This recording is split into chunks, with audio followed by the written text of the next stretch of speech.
Well, hello there, love bugs. Hello there, Bellas.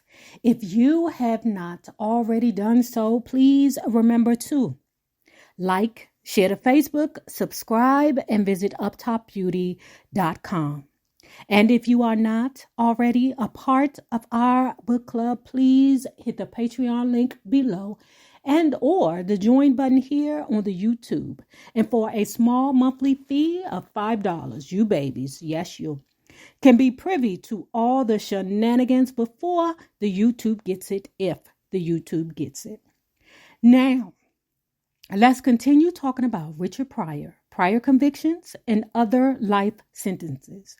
The official autobiography. Y'all look, y'all know that, I didn't have this breast reduction, and I just want to give some of you guys the update.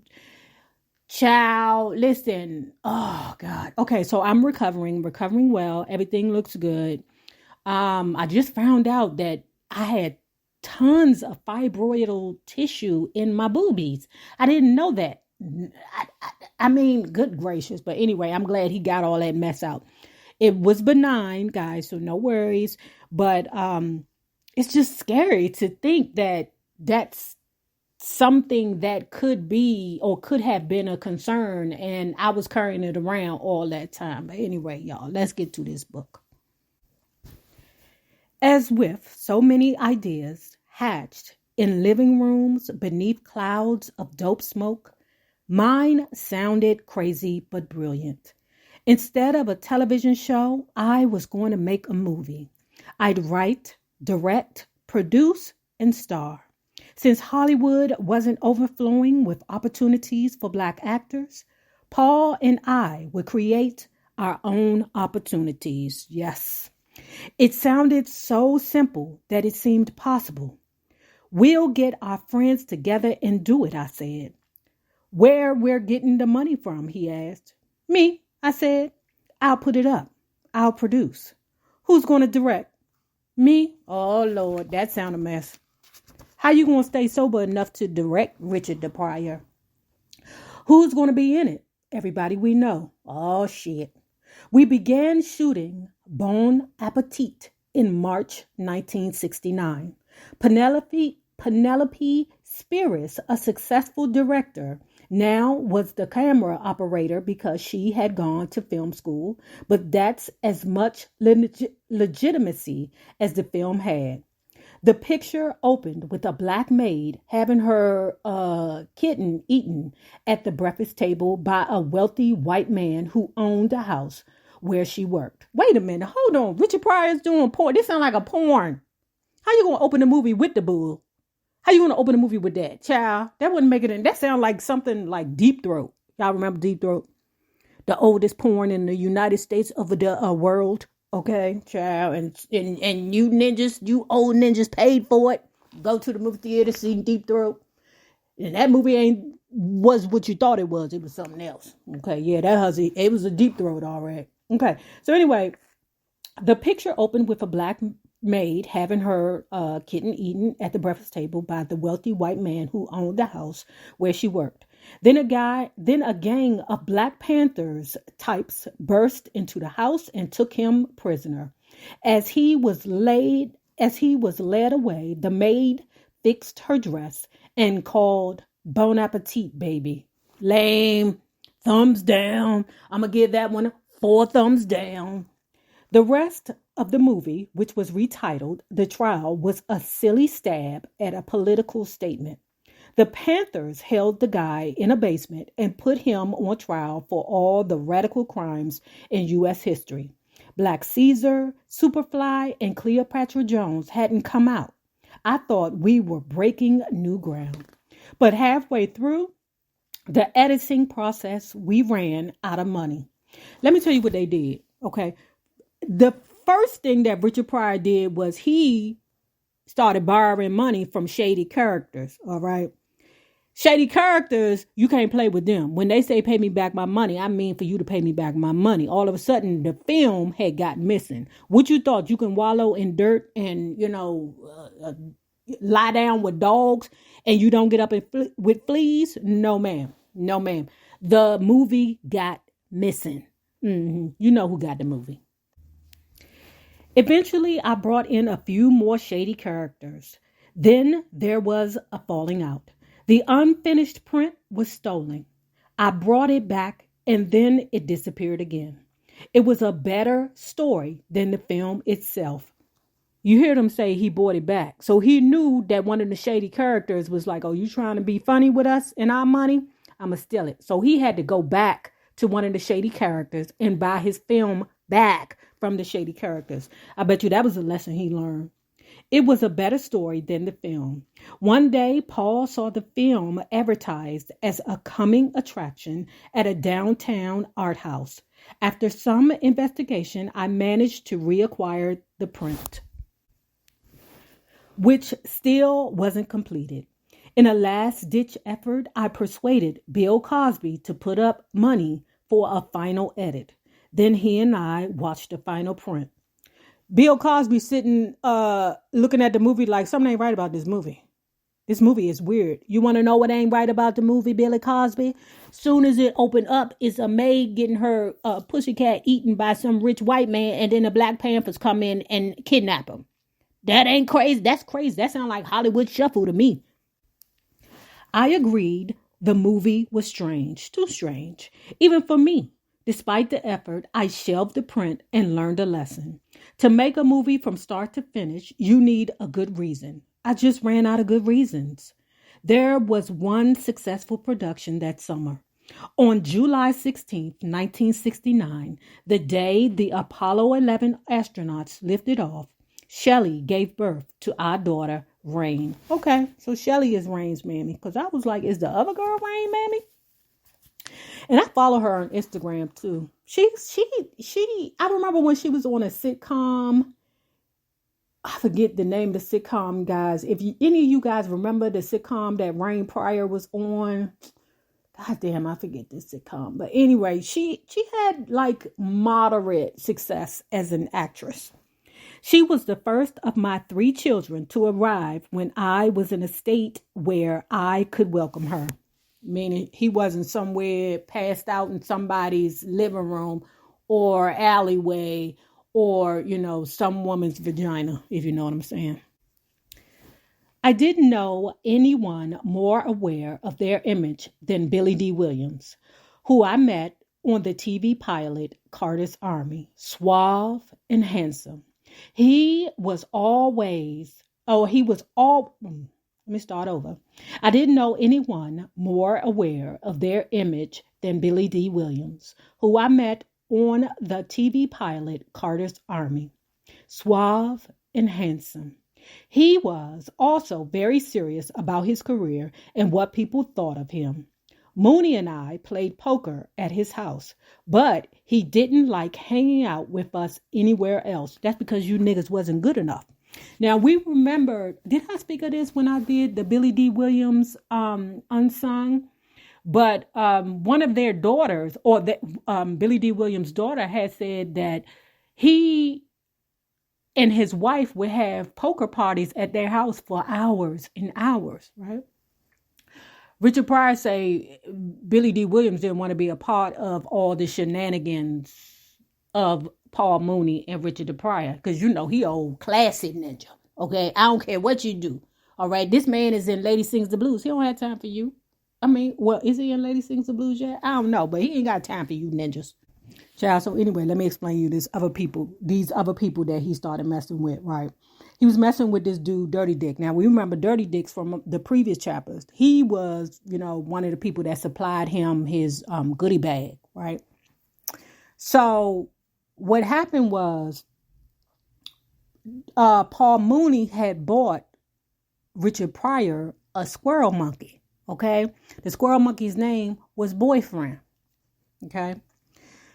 He thought that Boyfriend, the squirrel monkey, was lonely, so he bought the squirrel monkey a girlfriend named Sister. Paul Mooney was reluctant with babysitting the squirrel monkeys because, it was just time out his day. Paul Mooney got better stuff to do. He was already reluctant with doing it, okay? Nigga, I just bought you one squirrel monkey, okay? I watched the one squirrel monkey that I bought you, but not this other girl. Lady, friend of his sister. Okay, so when she came in, Paul Mooney was like, "You're gonna have to get you a new babysitter." That's when they started hiring the dude, Dirty Dick, that's his name, DD, Dirty Dick, to watch the two monkeys. Child, one time they went away, came back, and the crazy man, Dirty Dick, killed the monkey. It was Red Rum. Mooney, who begrudgingly watched the animals whenever Shelley and I went out of town, resigned his caretaker post once I added girlfriend to the mix. In need of a new babysitter for several weeks, I pressed Dirty Dick into service. He was my only option. Still, I should have known better. When I got back, both the monkeys were dead. They killed themselves, he said. Yep, committed to suicide. Oh, yes, they did. What? I asked, shockingly. Yeah, he said, pointing to the gas burner. He said, yeah, they went over there to the stove, accidentally hit the knobby thing. And before we knew it, they was inhaling gas and then they died. Girl. The monkeys weren't the only casualty. Shelley and I weren't going to make it much longer. The sparks were gone. We fought constantly. Mooney referred to our place as the house of pain. Instead of giving each other pet rocks, now we threw the rocks at each other. As Shelley and my fighting became fiercer and more frequent, I took increasing refuge at Dirty Dick's. In good times, I had spent much of my time buying boogity-sugary and shooting the shiz with the low-life whores and addicts who were always at Dirty Dick's home. Now I spent even more in his den of debauchery. Shelley knew what went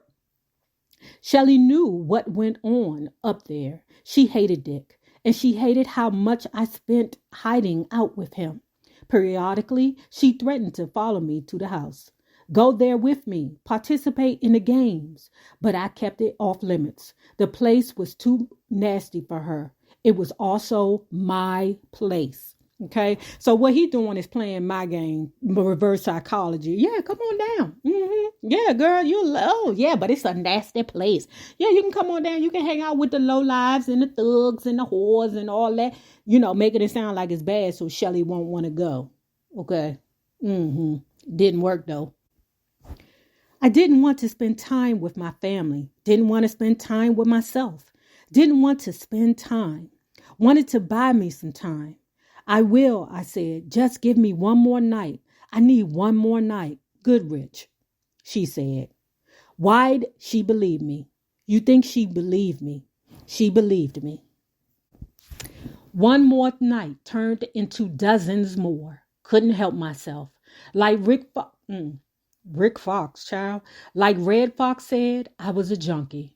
No matter what I promised, once was never enough. Shelley was smart. She knew that. One night she went up to Dirty Dick's to find me and drag my doped ass home, where I was promised to leave it. Hold on, let me see how this says. One night she went up to Dirty Dick's to find me and drag my doped out ass back home, where I had promised to leave it. Only I wasn't at Dirty Dick's that night. I was getting high someplace else, hanging with some other characters of ill repute, I'm sure, but the fact that Shelley had crossed into Dirty Dick's shadowy world made a crazy anger and paranoia of jealousy inside of me. It's a trip, like it sounds like to me, like so, many of that kind of man, are like, it's like as long as you're pristine, you're beautiful. But once you put a toe over in that dirty world, like a toe, now you're dirty and you're like them and they don't want you anymore. And that's what it sounded like what happened with Richard Pryor. Like once his wife went into there and saw everything that was going on, now you trash look like just like the trash that be in there. Knowing the sordid shit she would be exposed to at Dirty Dick's, I should have been concerned about it. Worried, protective, ready to apologize and admit my wrongdoings. Instead, I thought, why is she doing this to me? What right does this bitch have telling me what to do? What the hell was she doing anyway? I got pissed, you know. You be in love. You don't want nobody in your puss, especially when the, vagina fits just right. Child, the way that ninjas think, girl, be knocking me out. My first comedy album, recorded live at the Troubadour, didn't quite measure up to my favorites. I had loved Bob Newhart's first recording so much that I pilfered it from a little store in Peoria. Bill Cosby's debut album was perfectly hilarious. And in my mind, nobody to this day has made an album as brilliantly funny as Lenny's Bruce, Lima, Ohio. With an arrest warrant issued against me for failure to pay child support to Maxine, and with Shelley wanting to kill me, I had more than enough motivation to get the hell out of Dodge. My life was a mess. It was as if I was stuck to a funnel cloud that was tearing a path of destruction everywhere I went. I sensed catastrophe around the corner and knew I had to get out. One day, Mooney and I got in my car and aimed the Mudhunchie north. I wanted to go to Berkeley. I don't know why there, except I had it in my head. For 8 hours, we drove up Interstate 5, drinking cheap wine and singing Motown songs at the top of our voices. It was the freest time of my life. Berkeley was a circus of exciting, extreme, colorful, militant ideas. Drugs, hippies, Black Panthers, anti-war protests, experimentation music, theater, poetry. I was like a lightning rod. I absorbed bits of everything while forging my own uncharted path. As a result, I became braver, more confident, and willing to tap into whatever provocative or controversial thoughts I had. During one such performance, I repeated the most offensive, humiliating, disgraceful, distasteful, ugly, and nasty word ever in context of Black people. The word embodied the hatred of racism as well as a legacy of hate itself. Nigga. Ooh, that hit different. Ooh, that hit different, y'all. Saying it changed me. Yes, it did. It gave me strength. Let me rise above the shiz. I heard that Shelley was hanging out with Miles Davis. I don't think they were lovers, but just that they were spending time together messed me up. Women get their heart broken. They cry. Men don't do that. Men hold it in like it don't hurt. They walk around and then get hit by trucks. Yeah, that's the best way to sum it up for me. I was so pissed off about Shelley and Miles that I walked into a pawn shop, brought a trumpet, and blew it on a street corner outside an Italian restaurant. Only I didn't know how to play the trumpet. Not a fucking note. But I blew that Mudhunchie as if the shrill, discordant sounds that were screaming into the darkness would let anyone know how unhappy I felt inside. Then Bill Cosby, of all people, walked out of the restaurant to see who was playing such shiz. He had to have figured it was someone real avant-garde or a terrorist. He looked stunned to see me. Man, what are you doing? He asked. Playing the trumpet? No, you aren't, he said. You're making everybody in the restaurant sick. Bill invited me to join him inside where he was eating with two of the tallest, prettiest, whitest women I'd ever seen. I thought, damn, wouldn't you know? But after a while, one of those Amazon beauties gently stroked my leg underneath the table. I looked across the table at Bill and said to myself, sick my ass. Man, that trumpet shiz works. Now, let me tell you how evil Richard Pryor was, okay? Because, he's meeting shenanigans and shenanigans along the way. He met this girl who had a pimp named Sweet Jesus. Hilarious. That's even more funny than a pimp named Slickback, okay? But he met this girl named Gina. Gina's claim to fame was a pair of satin shoes that Janis Joplin gave her. She wore them shoes every day, and if she didn't wear them, she had them in her purse. Hey, look at these shoes. Janis Joplin gave me these, okay? Richard Pryor was so cruel, that's his words, not mine, that he took them damn shoes and threw them in the trash. How you gonna do that? What's wrong with you, Richard Pryor? Them ain't your shoes. Then, excuse me, guys, he went on to meet this girl named Crazy Mary. She was a whore who had wood teeth. You say what? A whore who had wooden teeth? Okay. Now, if I had a ding-a-ling, I know where I ain't gonna stick it. Okay? Nowhere near that lady wooden teeth. Okay? But Crazy Mary was literally crazy. In her mind, she running around behind him because Richard Pryor belongs to her. Okay? He on set, she in the crowd. Richard Pryor, bring your ass home tonight. It ain't even like that. That's just in her mind. Richard Pryor, that's my man. Don't you touch him or I will kill you. That's not even the case. Eventually, Richard Pryor had to go to Sweet Jesus and ask Sweet Jesus to leave to get his hoe. Can you get your hoe, please? Can you tell your hoe that I don't belong to her? So it's not a problem anymore, because it's never a problem till it was a problem. But now he didn't talk to Sweet Jesus and now the problem is solved. He also talks about a time where he's sitting around getting high with Huey Newton. Him and Huey Newton are discussing, him going to jail. Huey Newton tells him, man, I could never go to jail. Richard Pryor was like, it ain't that bad. You can go. Huey Newton says, because as soon as I get there, they're going to try and fuck me. Back in L.A., I started working out again at Back in LA, I started working out again at Red Fox's Club. One night, Red gave me a fedora to wear. It was more than a friendly gesture. I saw it as passing of the torch. The master had given me his blessing. I took it seriously. My first concert film smoking.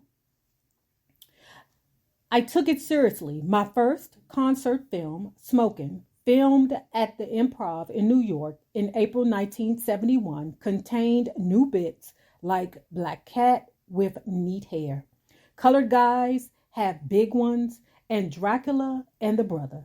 My second album, Craps After Hours, also explained race, sex, and drugs, but with even more shape and sting.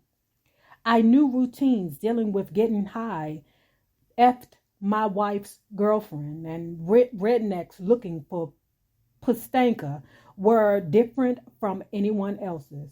But I didn't want merely to shock people. I also wanted to be good. I wanted my stand-up to be like a night at the theater. Mooney was the one who told me what people thought about me. I was hot in Black communities long before I cracked the mainstream. But word spread. Clubs were packed whenever I played. My shows were events, sojourns into territory